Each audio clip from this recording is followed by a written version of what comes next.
हाँ तो सबसे पहले नमस्कार। नमस्कार सर। कैसे सब लोग? अच्छे हैं। बढ़िया। बहुत बढ़िया सर।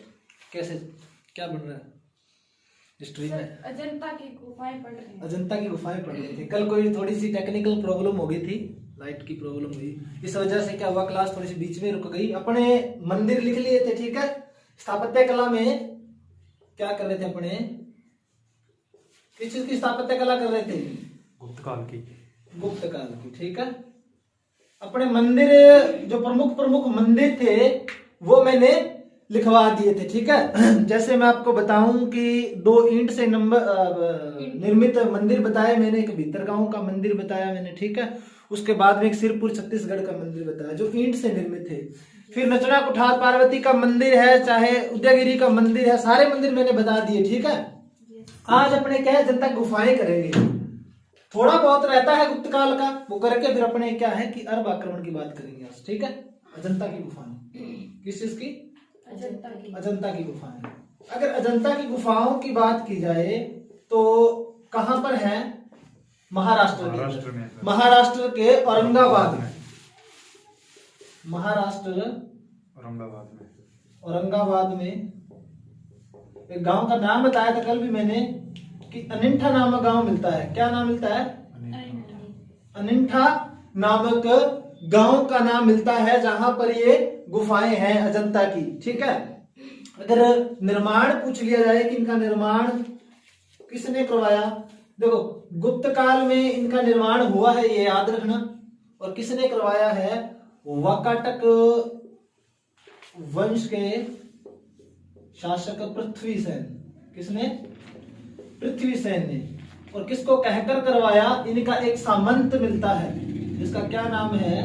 व्याघ्रसेन। ये चीजें मैंने कल भी बताई थी। व्याघ्रसेन, इस व्याघ्रसेन से कहकर इन गुफाओं का निर्माण करवाया जाता है, ठीक है। गुप्तकालीन जो गुफाएं हैं, गुफा नंबर 16 और जो 17 है, ठीक है। एक तो 16 व 17 है, कुल 25 गुफाएं हैं ना। कल मैंने बताया था कल कि कुल 25 गुफाएं हैं, जिसमें से 29 गुफाएं हैं, जिसमें से 25 तो बौद्ध विहार है और 4 चैत्य है, यानी कि जो पूजा घर वाली जो गर्भगृह है की 4 चैत्य। 16 नंबर और 17 नंबर जो गुफा है वो कौन सी है? गुप्तकालीन है। कौन सी है? गुप्तकालीन है। और कल मैंने ये भी चीज बताई थी कि पहले तो क्या था, पहले सबसे ज्यादा चित्र इसमें थे, 16 में थे। हाँ, सबसे ज्यादा चित्र गुफा नंबर 16 में थे। 16 में थे। और अब किसमें हो गए हैं? 17। गुफा नंबर 17 में हो गई। इसीलिए गुफा नंबर जो 17 है उसको चित्रशाला कहा जाता है। क्या कहा जाता है? चित्रशाला कहा जाता है, ठीक है। ये चीज आप लोग थोड़ा सा ध्यान में रखिएगा। अच्छा, फिर बात आती है कि अजंता की गुफाएं जो हैं उनकी खोज किसने की? देखो, खोज 1819 में आपने नाम सुना होगा पुरातात्विक विभाग की, जिन्होंने स्थापना की थी कनिंघम, अलेक्जेंडर कनिंघम ने की। अलेक्जेंडर कनिंघम इनकी खोज करते हैं अजंता की गुफाओं की। आप इस चीज को नोट करो, फिर आगे चलते हैं। देखो, अजंता की गुफाओं का आकार मैंने कल आपको चित्र भी दिखाया था कि घोड़े की नाल के आकार के हैं। कल चित्र दिखाया था ना, देख लिया था। तो आप लिख लेना। मिटा दूं? मिटा दो सर। 2 minute sir. लिखो। और कल मैंने 4 गुफाएं बताई, गुफा नंबर 9, गुफा नंबर 10, गुफा नंबर 19 और गुफा नंबर 26, जिनके बारे में मैंने बताया कि विशेष रूप से ये चैत्य गुफाएं हैं। चैत्य गुफाएं यानी कि जो पूजा घर, जिनका गर्भगृह होता है, उसमें प्रतिमाएं स्थापित की जाती हैं, ठीक है। मिटा दूं?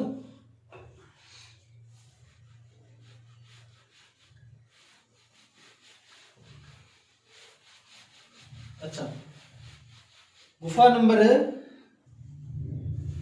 एक तो 9, 10, 19 और 26 जो गुफाएं हैं अजंता की, वो विशेष रूप से क्या है? चैत्य गुफाएं हैं। कौन सी? चैत्य गुफाएं हैं। और अगर बात की जाए चैत्य गुफा में क्या है कि जो महात्मा बुद्ध है, भगवान बुद्ध है, उनकी प्रतिमाएं स्थापित की गई हैं। भगवान बुद्ध की क्या की गई हैं? प्रतिमाएं स्थापित की गई हैं। और अगर आपसे चैत्य की पूछ लिया जाए तो पूजा घर या गर्भगृह जिसको कहते हैं, ठीक है, पूजा घर जिसको अपने गर्भगृह कहते हैं। अच्छा, इसके बाद अगर बात की जाए तो मैंने कल भी बताया था कि गुफा नंबर 9 और 10 जो है ये सबसे प्राचीन गुफाएं हैं, ठीक है। क्या है? सबसे प्राचीन गुफाएं हैं। गुफा नंबर 9 व 10 क्या है? सबसे प्राचीन गुफाएं हैं, जिनका निर्माण क्या है? सतीवाहन शासकों ने करवाया था। किन्होंने? सतीवाहन शासकों ने करवाया था, पहली शताब्दी में करवाया था, ठीक है। सबसे प्राचीन गुफाएं हैं, प्राचीन गुफाएं हैं, ठीक है। और जिनका निर्माण क्या है? सतीवाहन शासकों ने करवाया था, सतीवाहन शासकों ने करवाया।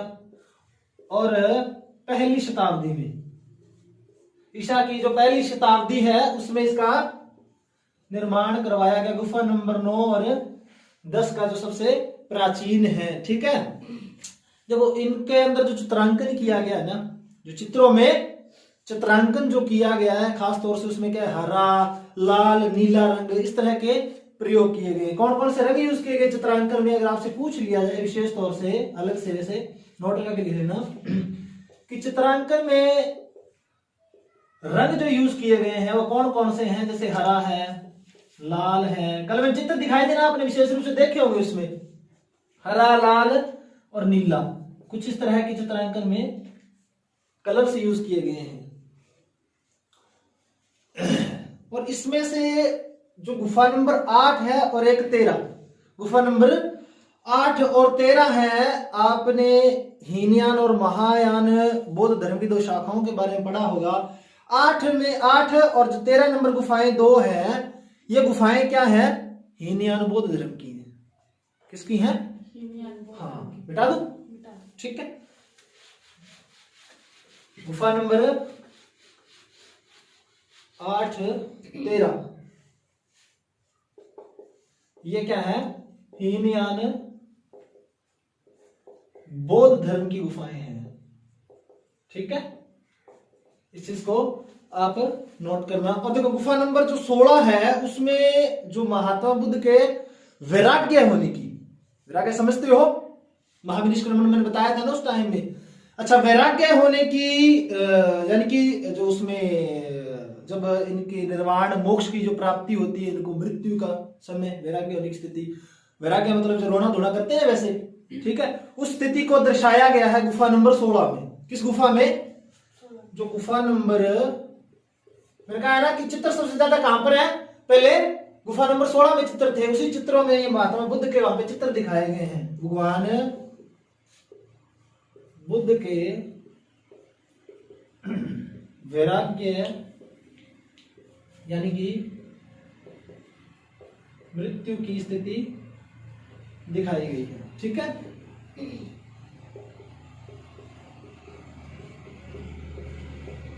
अच्छा, इसी में क्या है कि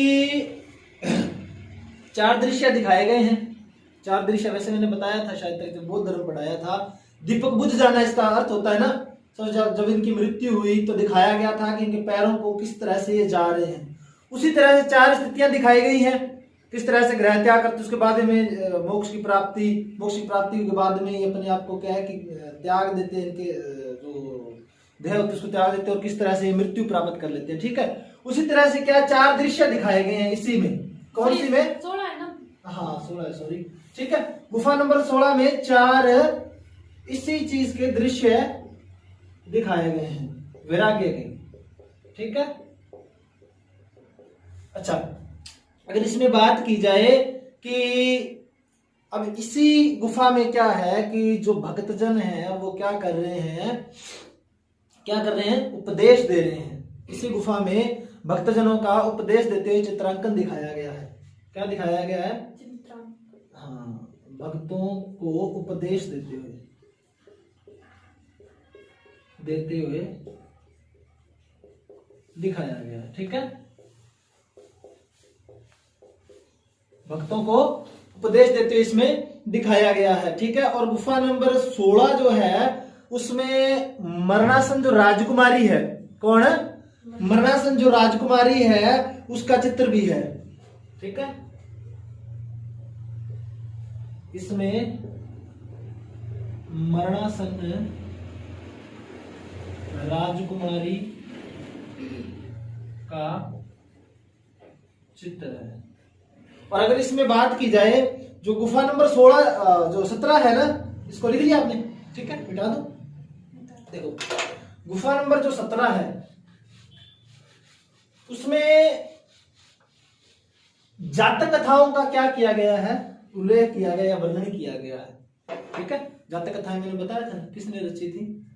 बौद्ध धर्म पढ़ाते मैंने बताया था जातक कथाओं के बारे में, जिसमें महात्मा बुद्ध के जीवन के बारे में या फिर मैं बौद्ध धर्म के बारे में क्या है कि उल्लेख किया गया है। ठीक है, जातक कथाओं में।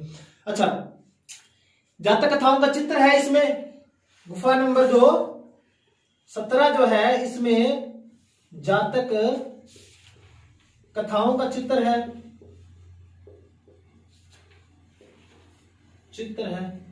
पर इसी में सबसे इंपॉर्टेंट कर लेना, गुफा नंबर जो 17 है इसमें नोट में एक चीज लिखना कि जो महात्मा बुद्ध का, इसका महात्मा बुद्ध का जो पुत्र होता है राहुल, आपने नाम सुना होगा, उस राहुल का यशोधरा क्या करती है? त्याग करती है। उसका त्याग करते दिखाया गया है। किसका? राहुल का।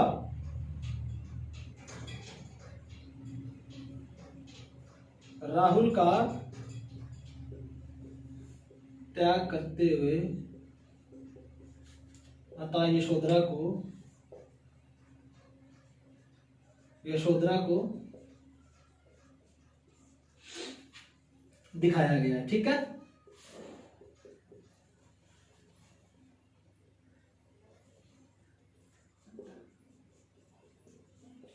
इस चीज को आप याद रखना कि माता यशोधरा को राहुल का त्याग करते हुए दिखाया गया है, जो किसके पुत्र थे?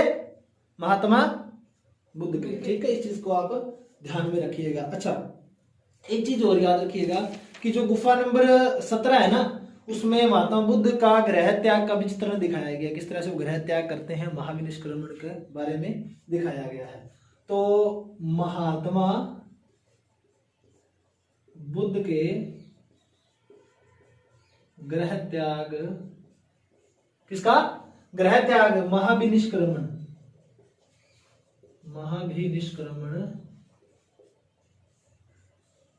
का क्या दिखाया गया है? चित्रण दिखाया गया है।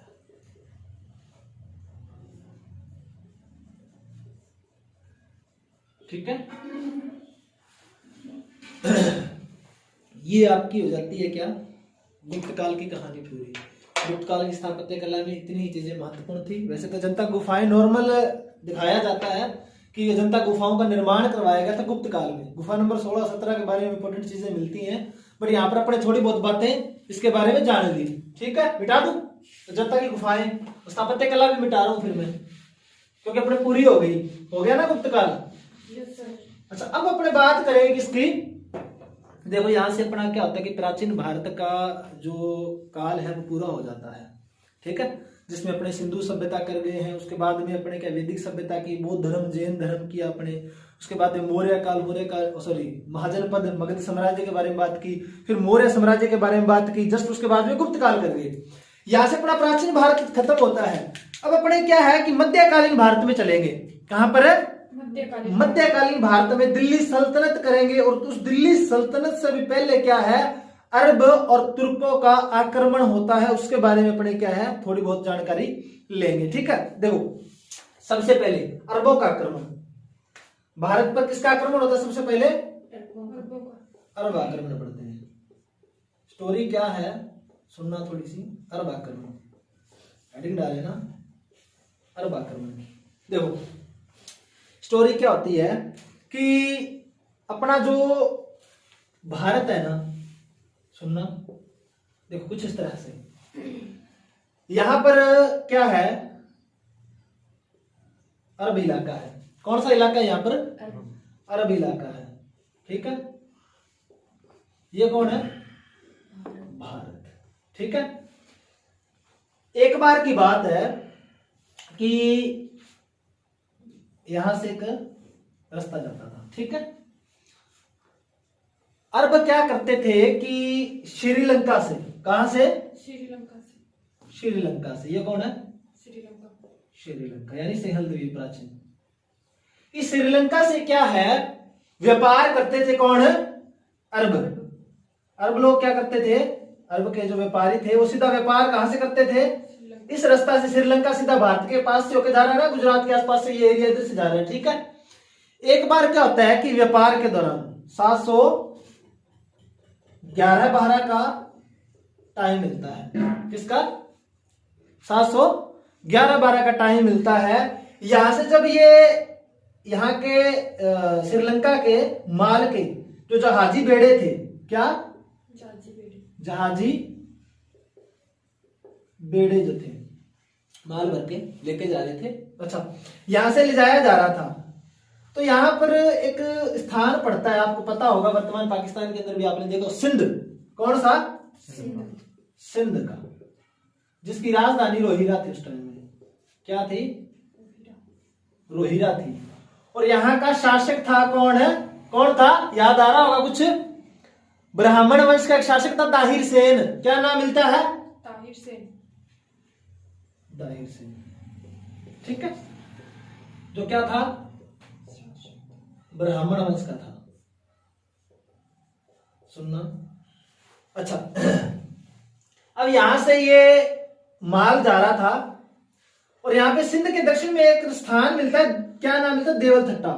क्या नाम है? देवल थट्टा, ठीक है। इस देवल थट्टा में क्या कर लेते हैं कि सिंध के कुछ डाकू होते हैं जो इस जहाजी बेड़े को क्या कर लेते हैं, कई जगह मिलता है क्षति पहुंचाते हैं, कई जगह मिलता है इसको लूट लेते हैं।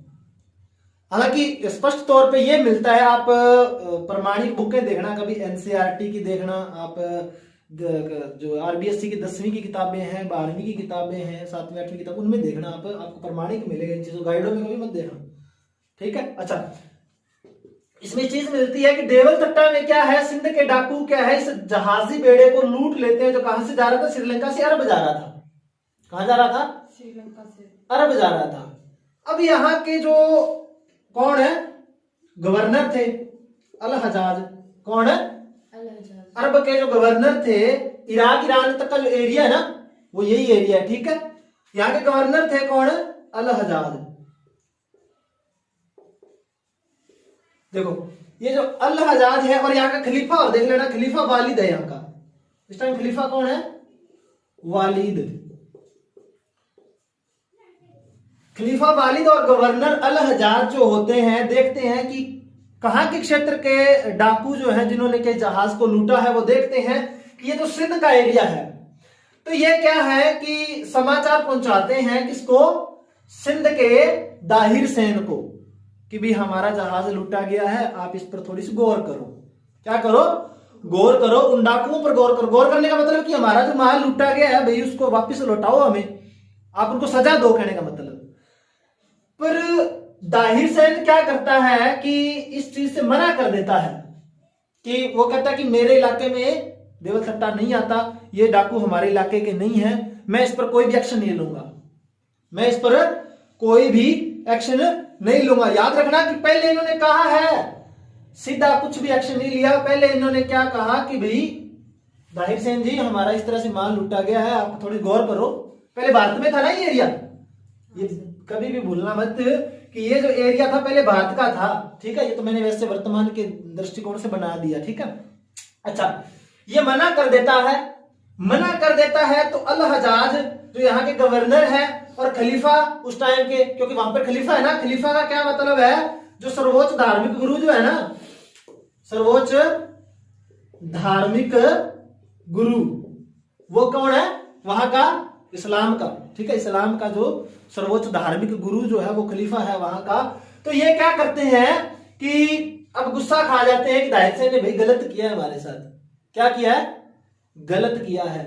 तो ये यहां से थोड़ा सा खफा होते हैं और ये क्या करते हैं, एक व्यक्ति, कौन है, मोहम्मद बिन कासिम, एक व्यक्ति मोहम्मद बिन कासिम नाम का एक व्यक्ति होता है, उसको क्या है कि भारत पर आक्रमण के लिए तैयार करते हैं। क्या करते हैं, भारत पर आक्रमण के लिए तैयार करते हैं। और ये क्या करता है, भारत पर आक्रमण करता है। और कौन सा युद्ध होता है, कैसे होता है, वो भी बताता हूं। एक बार आप इसको इस चीज को थोड़ा सा नोट करो चित्र बनाकर, ताकि दिमाग में रह जाए वो चीजें, फिर आगे चलते हैं अपने। ठीक है,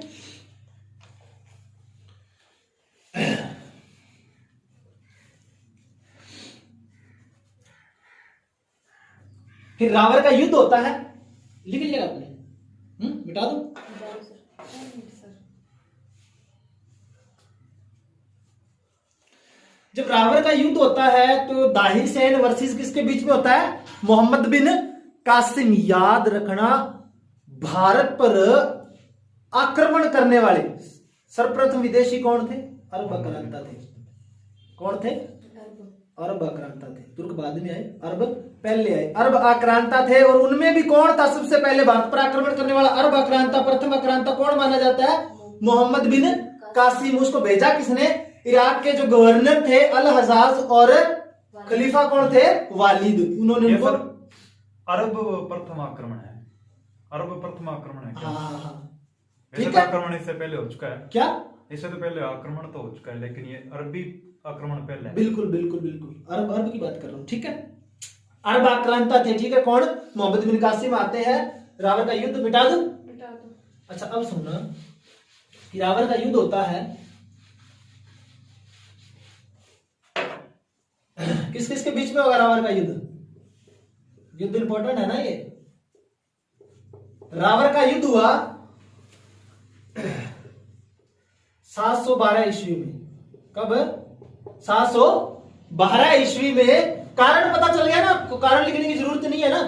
712 ईस्वी में दाहिर सेन वर्सेस किसके बीच में हो रहा है, मोहम्मद बिन कासिम के बीच में। ठीक है, इसके बीच में युद्ध हुआ और किसके कहने पर हुआ ये आपको बता दिया मैंने, अल हजाज और वालिद के कहने पर हुआ है। कब लड़ा गया ये भी पता चल गया। और इसमें क्या होता है कि दाहिर सेन मारा जाता है। मोहम्मद बिन कासिम क्या करता है, दाहिर सेन को मार देता है या मार डालता है। ठीक है, एक ही बात है। इसमें इसके लिए क्या है कि ये दाहिर सेन को मार देता है। अब दाहिर सेन की 2 पत्नियां होती हैं। दाहिर सेन की क्या होती है, 2 पत्नियां। इसकी 2 पत्नियां। चाल चलती हैं, आगे बताऊंगा किस तरह से षड्यंत्र रचा, क्योंकि इंडियन नारी है ना, भारतीय नारी शक्ति, सशक्तिकरण तो उस टाइम में इनका बहुत था। ठीक है, एक का नाम था रानी देवी और दूसरी का क्या नाम था, लाडो देवी। एक रानी देवी और दूसरी लाडो देवी। अच्छा, इन दोनों को मोहम्मद बिन कासिम क्या करता है, अपने साथ ले जाता है। कहां पे ले जाता है, अपने साथ ले जाता है। ठीक है, और देखो अब इन दोनों को साथ में ले जाता है तो भाई संघर्ष तो करना ही है। पहले संघर्ष करती है, उसके बाद में ये इनको भी साथ में ले जाता है। और साथ में जब ले जाता है तो स्टोरी कुछ इस तरह से मिलती है कि कुछ समय तो अपने पास रखता है, कुछ समय तो अपने पास रखता है। तो कुछ समय अपने पास रखने के बाद में ये क्या करता है, अपने जो ऊपर इनके जो अधिकारी होते हैं जैसे अल हजाज है और खलीफा, उनको सौंप देता है। इनको क्या कह देता है, सौंप देता है। जब इनको सौंपता है तो ये क्या कहती हैं कि जैसे होता है ना कि षड्यंत्र रचना है तो कोई चाल से चली जाती है। इन्होंने चाल चली कि देखो भाई खलीफा जी कि आपका जो ये मोहम्मद बिन कासिम है, इसने पहले हमें इतने दिन रखा है तो हम तो भी एकदम झूठे हो गए, जैसे कहते हैं झूठे हो गए हैं। आप इतने शुद्ध व्यक्ति इस्लाम धर्म के, आप हमें अपने पास रखेंगे। उसको गुस्सा आया कि मेरे साथ गिरदारी हुई है, तो मोहम्मद बिन कासिम को भैंसे का जो चमड़ा होता है उसमें डालकर अरब तक लाया जाता है, इराक तक। उसको रास्ते में आते हुए उसकी क्या है, दम घुटने की वजह से उसकी मृत्यु हो जाती है। इतनी कड़ी सजा दी जाती है उसको। उसके बाद में खलीफा को पता चलता है कि अरे ये तो गलत कर दिया, अरे वो बेकसूर था बेचारा। मुस्लिम धर्म के कुछ व्यक्ति ऐसे होते हैं इस्लाम धर्म के अंदर, वो अपने वचन पर क्या होते हैं, पक्के होते हैं। मोहम्मद इब्न कासिम ने ऐसा कुछ नहीं किया था इनके साथ, और जब पता चलता है तो इन दोनों को क्या कर दिया जाता है, मार दिया जाता है। ठीक है, इनकी भी सजा कुछ खास होती है। क्या? लाडो रानी को मार। हाँ बिल्कुल, दोनों को ही। ये आगे बताता हूं मैं किस तरह से होता है। देखो एक चीज याद रखना कि इसमें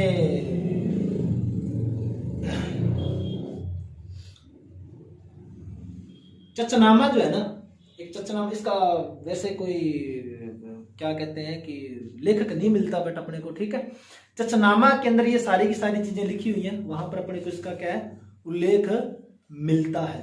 चचनामा में इसका उल्लेख मिलता है।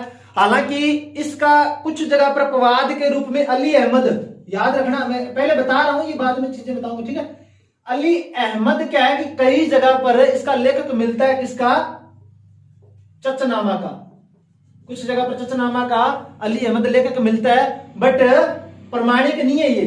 चचनामा का कोई भी लेखक है, ये अभी तक कोई भी प्रमाणिक नहीं है, चीज याद रखना, आगे बता रहा हूं, ठीक है मैं। अच्छा, यहां से क्या करता बेटा, इसकी दो पुत्रियां होती, पत्नियां होती हैं, कौन कौन है, लाडो रानी। हाँ लाडो रानी, लाडो देवी और रानी देवी। हाँ ठीक है। इसमें क्या होता है कि जो इसकी जो पत्नी होती है ना, कौन है, एक पत्नी में, सॉरी गलत बता, एक रानी देवी जो होती है ना, रानी देवी, इसकी पत्नी जो रानी देवी होती है, वो संघर्ष करते यहीं पे मारी जाती है। वो क्या करती है, संघर्ष करते यहीं पर मारी जाती है। जो क्या कर लेती है, जोहर कर लेती है। क्या कर लेती है, जोहर कर लेती है। रानी देवी संघर्ष करते हुए मारी जाती है, जो जोहर कर लेती है और एक अपने साथ ले जाता है। अब इसने जो जोहर किया ना, नोट लगा के देखना इस चीज में, इसने जो जोहर किया मध्यकालीन भारत में, लिखना मध्यकालीन भारत में, मध्यकालीन भारत में सती होने का, सती होने का, ये मध्यकालीन भारत का है, याद रखना, इससे पहले भी एक हो चुका है, ठीक है। सती होने का यानी कि अग्नि में जलने का प्रथम प्रमाण माना जाता है। कौन होती है, दाहिर से की जो पत्नी है, कौन, रानी देवी, वो जोहर कर लेती है और ये प्रथम प्रमाण माना जाता है। 712 ईस्वी की ये बात है, ठीक है, ऊपर लिखा पड़ा 712 ईस्वी। सर ये सती हो जाती है, दाहिरसेन के साथ सती होती है क्या सर? दाहिरसेन के साथ सती कैसे होती है? सती तो फिर उसे, हाँ वैसे दाहिरसेन मारा जाता है युद्ध में, पीछे से संघर्ष करते हुए खुद को क्या है कि अग्नि में डाल देती है। अग्नि में क्या है, कूद कर अपनी जान दे देती है, यानी कि वो जोहर कर लेती है। वैसे हो गया कि उसने, उसकी मृत्यु हुई युद्ध में, वो पीछे से इसने मतलब खुद के क्या है कि रक्षा करते हुए इसने क्या प्राणों को त्याग दिया। अच्छा, यहां से क्या होता है कि जो चचनामा की मैं बात कर रहा था, ये जरूरी है थोड़ा याद रखना, ये चीज पूछी जाती है, ठीक है। चचनामा का लेखक नहीं पता, बट इसकी भाषा पूछ ली जाती है, इसकी भाषा क्या है, तो ये अरबी भाषा में लिखा गया है। किसमें लिखा गया है, अरबी भाषा में लिखा गया है। कुछ जगह आपको इस तरह से प्रवाद मिल जाता है कि ये जो एक मोहम्मद बिन कासिम का कोई सैनिक था, कोई अज्ञात सैनिक है, उसके द्वारा रची गई थी। कुछ जगह प्रवाद में क्या मिल जाता है कि जो मोहम्मद बिन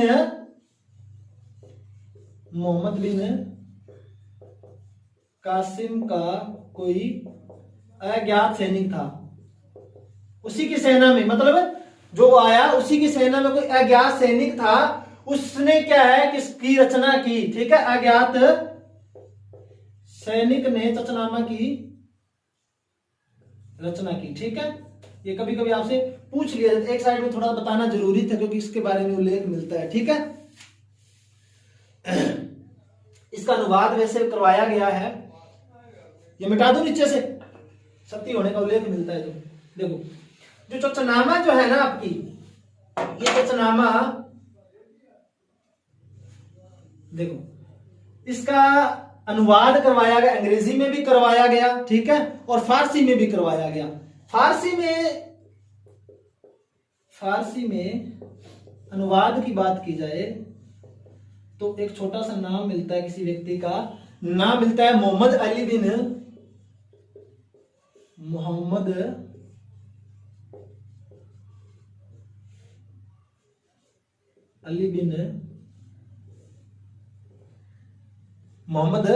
अली बिन अबू बकर। छोटा सा नाम है। क्या? छोटा सा नाम है। हाँ बिल्कुल। अभी अबू बकर कुफी, आगे भी ऐसे बहुत सारे नाम आएंगे छोटे छोटे से, ठीक है। मोहम्मद अली बिन अबू बकर कुफी जो है, इसका फारसी में अनुवाद करवाते हैं। मूल रचना अरबी में, इसकी फारसी में इसका अनुवाद करवा दिया, ठीक है। अंग्रेजी का अनुवाद और लिख लेना आप, अगर कोई पूछ ले तो, बट इतना आगे नहीं पूछा जाता। अंग्रेजी में अनुवाद किसने करवाया इसका?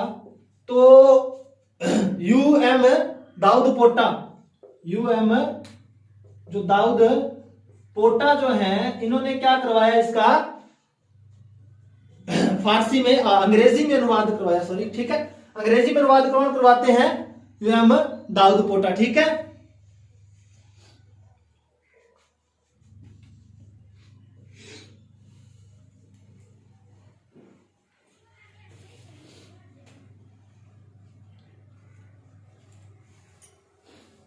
अच्छा, मिटा दो ये ऊपर से।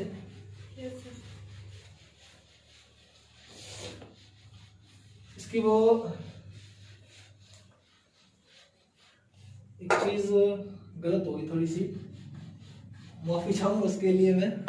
इसकी दो पुत्रियां होती हैं, ठीक है, दाहिर सेन की, एक सूर्य देवी और एक परमल देवी होती है, ठीक है। उनको दाहिर सेन की दो पुत्रियां होती है, परमल देवी और सूर्य देवी। इनको क्या करता है मोहम्मद बिन कासिम अपने साथ ले जाता है, कुछ टाइम अपने पास रखने के बाद में ये उसको सौंप देता है, किसको? खलीफा को। और खलीफा इनके साथ क्या करता है? इन दोनों को मार डालता है, ठीक है। दोनों इसकी पुत्रियां होती हैं, वो वहीं पे मारी जाती है, ठीक है। इसकी जो पत्नी होती है वो तो वहीं पे मारी जाती है। इसकी जो पुत्रियां होती हैं, रावर युद्ध चल रहा था, इस रावर युद्ध में क्या करता है जो मोहम्मद बिन कासिम होता है, मोहम्मद बिन कासिम जो होता है, एक तो कौन है,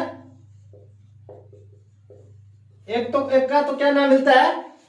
सूर्य देवी, और दूसरी का पारमल देवी नाम मिलता है। इन दोनों को साथ में ले जाता है कौन है? मोहम्मद बिन कासिम। और यहाँ पे साथ में ले जाने के बाद में सूर्य देवी और ये दाहिर सेन की पुत्री। हाँ, ये दाहिर सेन की पुत्रियां हैं। किसकी पुत्रियां हैं? दाहिर सेन की पुत्रियां हैं, ठीक है। माफी चाहूंगा इसके लिए, चीजें आगे पीछे होगी। अच्छा, अब ये जब साथ में लेके जाता है ना, स्टोरी वही है, स्टोरी में कुछ भी चेंजिंग नहीं है। इनको साथ में ले जाता है और ले जाकर कुछ समय बाद में, लिख लेना, कुछ समय बाद ये क्या करता है कि जो वालिद होता है खलीफा, ठीक है, कौन है? वालिद जो होता है खलीफा, उसको सौंप देता है, को सौंपा। एक षड्यंत्र रचा जाता है इन दोनों के द्वारा। क्या रचा जाता है? षड्यंत्र रचा जाता है और वालिद को भड़काया जाता है, ठीक है। वालिद को क्या किया जाता है? भड़काया जाता है। और वालिद को जब भड़काया जाता है तो मोहम्मद बिन कासिम को क्या किया जाता है? मोहम्मद बिन कासिम को भैंसे के चमड़े में लपेट कर लाया जाता है, जहां रास्ते में क्या हो जाती है उसकी? जहां रास्ते में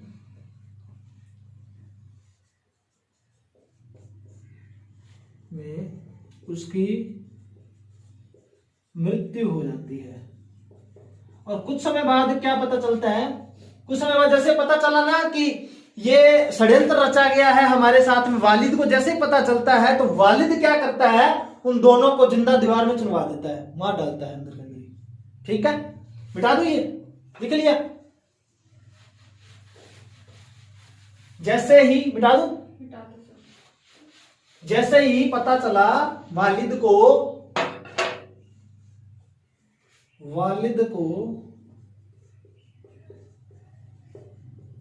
पता चला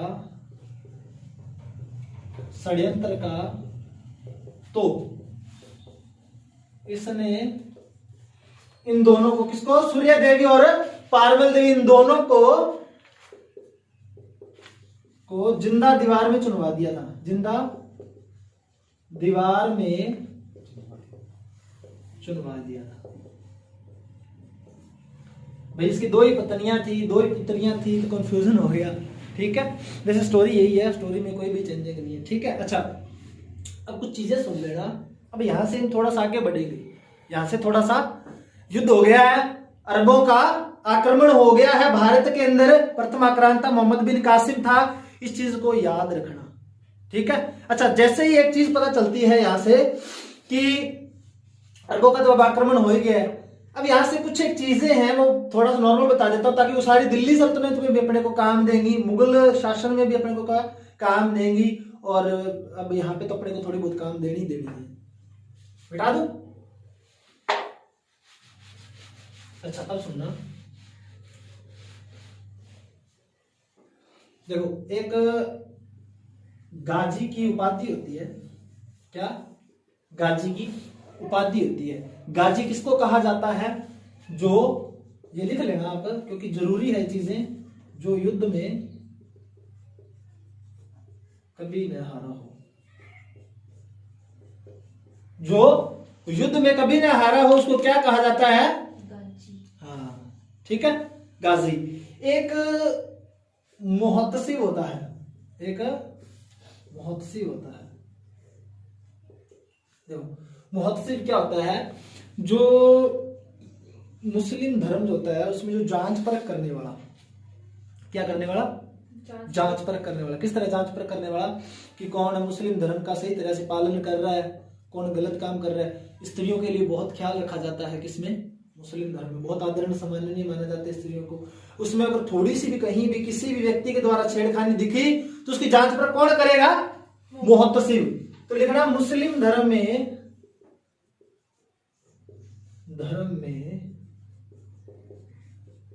जांच परख करने वाला क्या कहलाता है?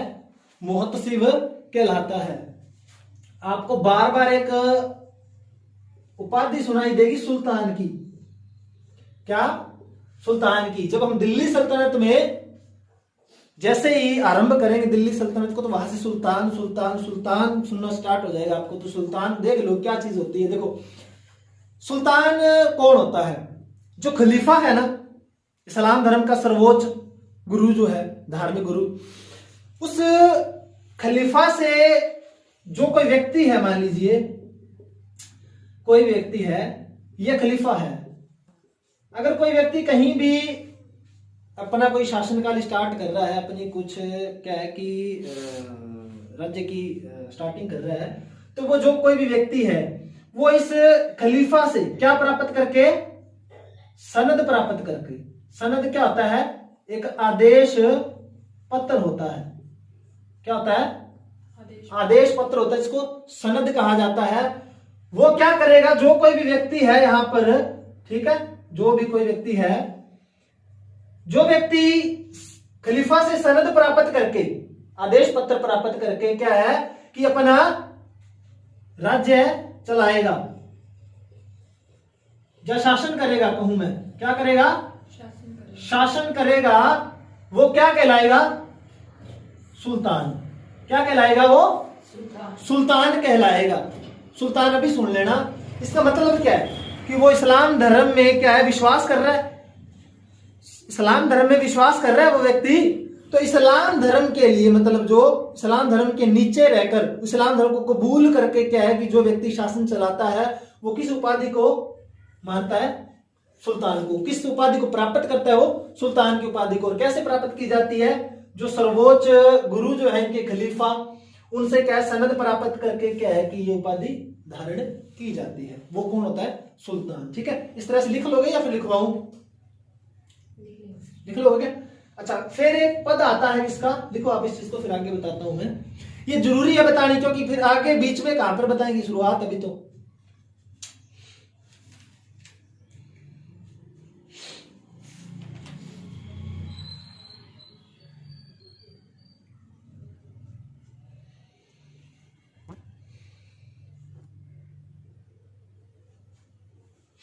हो गया, मिटा दो। मुहस्सिब गाजी, ये याद रखना आप, क्योंकि फिर आगे आपको बीच में ये बताने की जरूरत नहीं पड़ेगी। अच्छा, अब सुनना, एक आपने बादशाह सुना होगा नाम, क्या? बादशाह, या कई बार आपको पादशाह भी मिल सकता है इसमें, बादशाह फिर या फिर पादशाह। मतलब क्या होता है, देखो, बाद या फिर पाद जो शब्द होता है ना, कौन सा? बाद या फिर जो पाद शब्द जो होता है उसका अर्थ वैसे स्थायी लगाया जाता है। क्या? स्थायी, मतलब स्थायी, या स्थायी जिसको बोलते हैं स्थायी। ठीक है, और जो शाह शब्द जो होता है, कौन सा? शाह शब्द जो होता है, इसका अर्थ होता है स्वामी। क्या? स्वामी। तो पूरा अर्थ क्या बढ़ता है? स्थायी स्वामी। कौन सा? स्थायी स्वामी। और ये उपाधि स्थायी स्वामी किसे कहा जाता था? जो क्या है कि इस्लाम धर्म के अंदर क्या है, जब खलीफा से सनद प्राप्त नहीं करता था जो व्यक्ति, जो शासक क्या है, खलीफा से सनद ना प्राप्त करके सीधा अपने आप शासन स्टार्ट कर देता था, जो मतलब इस्लाम धर्म में कहने का मतलब क्या है कि विश्वास नहीं कर रहा वो व्यक्ति, इस्लाम के अंदर क्या है वो विश्वास नहीं कर रहा जो व्यक्ति, और अपना शासन क्या है सुचारू रूप से वैसे ही चलाता है, वो व्यक्ति किस चीज की उपाधि धारण करेगा? बादशाह या पादशाह की उपाधि धारण करेगा। और ये उपाधि सबसे पहले बाबर ने, किसने? लिख लेना साइड में, कोई प्रॉब्लम, बाकी बताऊंगा मैं आगे भी। ये उपाधि सबसे पहले कौन प्राप्त करता है? बाबर, मुगल बादशाह बाबर, 1507 ईस्वी में। कब? 1507 ईस्वी में बाबर ये उपाधि धारण करता है। किस चीज की? बादशाह की उपाधि। अच्छा, कुछ एक बातें और हैं बता देता हूं, फिर अपने बाकी बातें कल करेंगे। ठीक है, देखो, कासिम जब 712 ईस्वी में क्या है कि मोहम्मद बिन कासिम यहां से जीत करके वापस चला जाता है, यानी कि जा रहा होता है, तो मिटा दूं चीज, मिटा दूं सर? अच्छा, सुनना, कुछ एक बातें और सुनना कि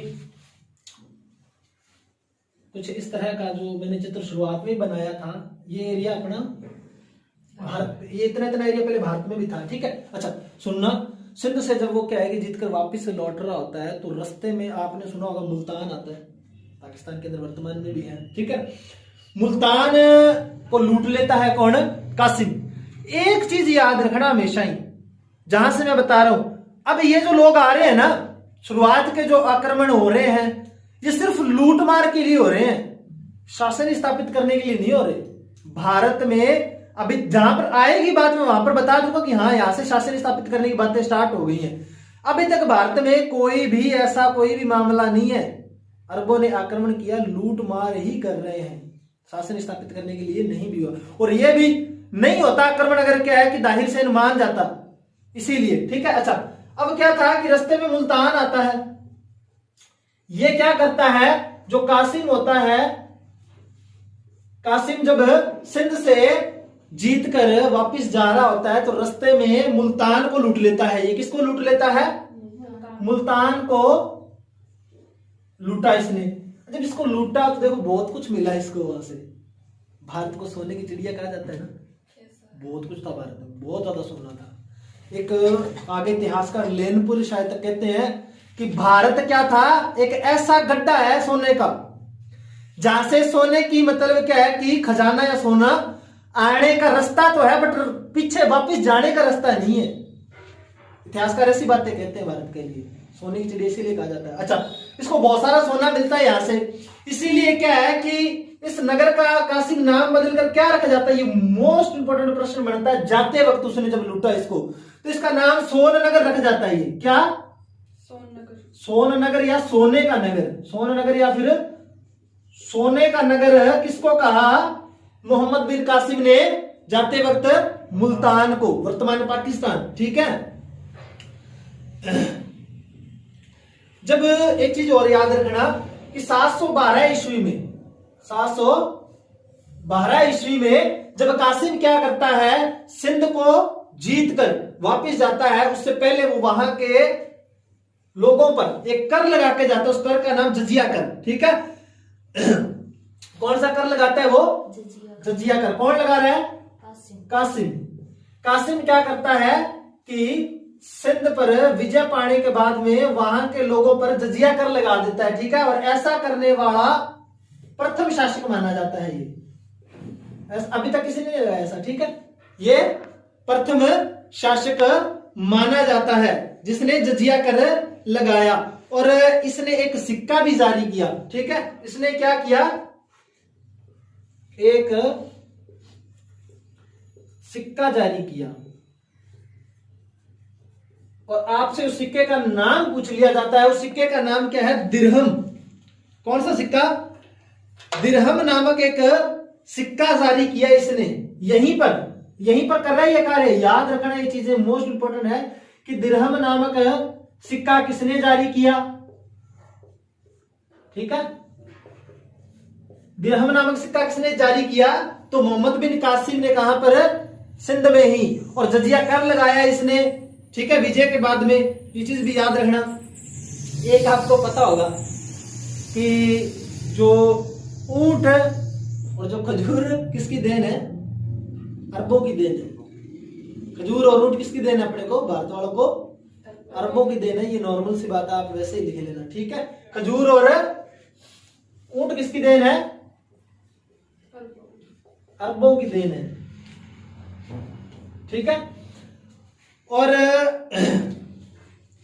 अभी क्या होता है कि इसमें पंचतंत्र जो होता है ना, उसका अरबी भाषा में अनुवाद करवाया जाता है। अपना पंचतंत्र विष्णु शर्मा की रचना है, उसका अनुवाद करवाया जाता है। किसका? पंचतंत्र का। यहां पे लिख रहा हूं मैं, पंचतंत्र का अनुवाद करवाया जाता है। किसमें? अरबी भाषा में। पंचतंत्र का अनुवाद अरबी भाषा में। अरबी भाषा में। और किस नाम से करवाया जाता है? इसी ग्रंथ का नाम अरबी भाषा में जब अनुवाद करवाया जाता है तो किसके नाम से? कलीमा वादिमा। कौन सा? कलीला वादिमा। कलीला वादिमा। कलीला वादिमा के नाम से क्या करवाया जाता है? इसका अनुवाद करवाया जाता है। किसका? पंचतंत्र का। ठीक है।